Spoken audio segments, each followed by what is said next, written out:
Hey everyone, in this video we are going to be looking at the Claymore, which I have equipped here. This is one of the greatswords that you can get in Elden Ring. I have this particular one upgraded to plus 25, which is max level. So we'll take a look at it from that perspective. However, I'll also do kind of just a general overview of the weapon itself. So starting off, we'll look at the location, so where you can actually find this in-game if you want to get it for yourself. And then we'll get into things like stats, so I'll compare the base level stats to the max level stats. And then do some damage output, look at some builds using this weapon, and then also show some gameplay using the weapon as well. For the location of this weapon, it is located in Castle Morne, which is where we currently are. So on the map, it's kind of the very bottom of the map here.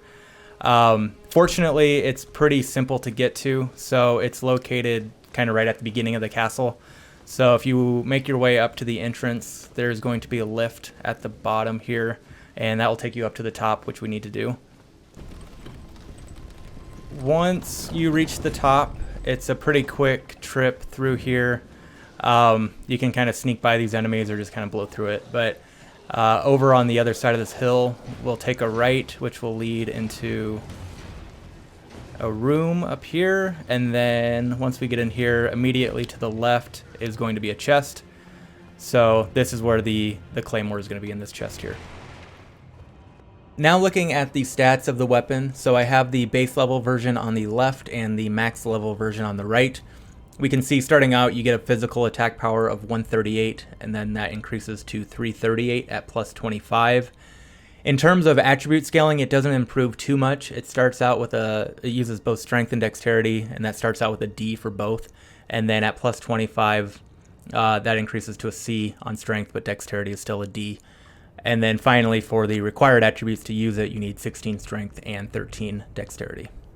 So you can see my current build. I have 48 strength and 48 dexterity. And for the plus 25 version, that's giving me an additional 268 damage for physical.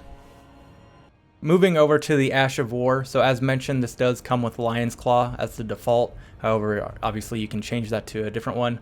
Looking at the affinities, I won't talk too much about these, but I'll scroll through them all so you can see the impact. For example, the heavy affinity changes the strength to a B scale. Here's keen, quality. Here, then we start seeing additional damage to, for example, magic and fire. Here's lightning.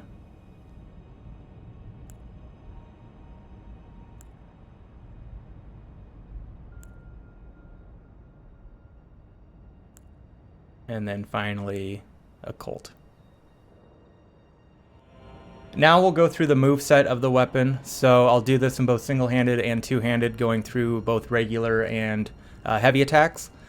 Starting off, we will go single-handed and start with a regular attack combo. So that'll be a 4-hit attack combo there. Moving to the heavy attack combo, which is kind of a double thrust move. We'll do a charged heavy attack, which is, again, sort of another thrust move. A roll regular attack, a roll heavy attack, backstep regular attack, and then backstep heavy attack.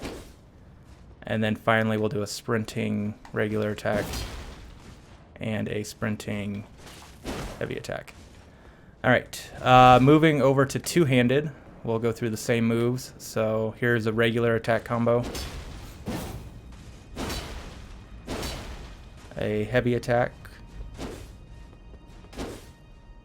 here's a charged heavy attack, and then we'll do a rolling regular attack, rolling heavy attack, backstep regular attack, backstep heavy attack, and then we'll do a sprinting regular attack and a sprinting heavy attack. And then this weapon also comes with the Ash of War Lion's Claw, which is a kind of a cool looking move, which looks like this. So you kind of do a flip and then a slam down to the ground. To look at some damage output of the weapon, I'll go through kind of all the main moves in both single and two-handed, but I'm going to try and do this in 3 different versions so you can see the impact of different affinities that are applied. I'm not going to go through all of them, but I'll do the Claymore with no affinity applied, one where the Flame Art affinity applied, and then also the Blood affinity, so you can just get an idea of the impact of using those affinities in terms of damage output. Alright, starting off in single-handed, we will do a regular attack combo.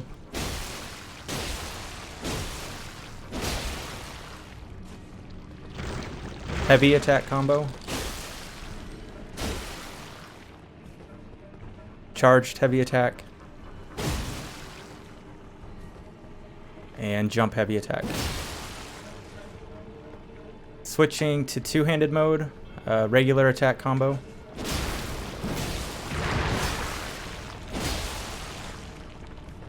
Heavy attack combo. A charged heavy attack. And a jump heavy attack. And then finally, just for another weapon to compare it to, I have the Blasphemous Blade at +10, which is a fire-based sword. And then I also have the Claymore with the Flame Art fire applied. So you can see they're kind of both similar in that they are strength, dexterity, and faith scaled. They also use fire damage, so just something to compare it to. I will do a two-handed regular attack combo with the Claymore. It's 2056. We'll switch over to the Blasphemous Blade.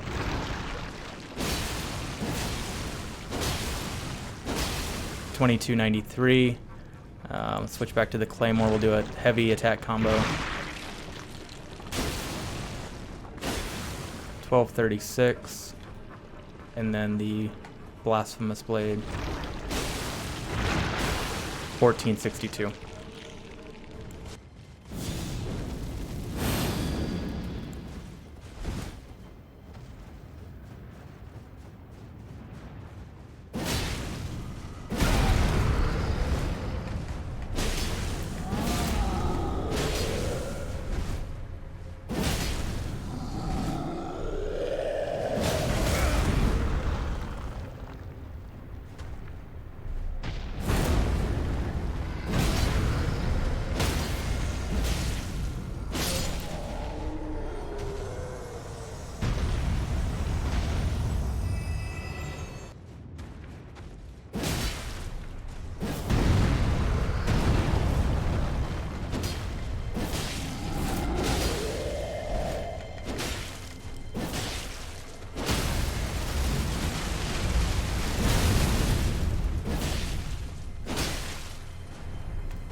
All right, wrapping things up, that was a look at the Claymore Greatsword. I enjoy using this weapon quite a bit. I don't know if it's the most powerful weapon out there. I think there's other greatswords that are a little bit better in terms of like damage output. But if you enjoy this moveset, it's certainly something you can make viable. You definitely need to make use of those affinities. It's really not practical, I don't think, unless you use something like a bleed affinity, or what I'm using is fire affinity. I actually used this weapon quite a bit as a power stance weapon with the Blasphemous Blade, which I demonstrated in my Blasphemous Blade video that I did. So if you want to look that up.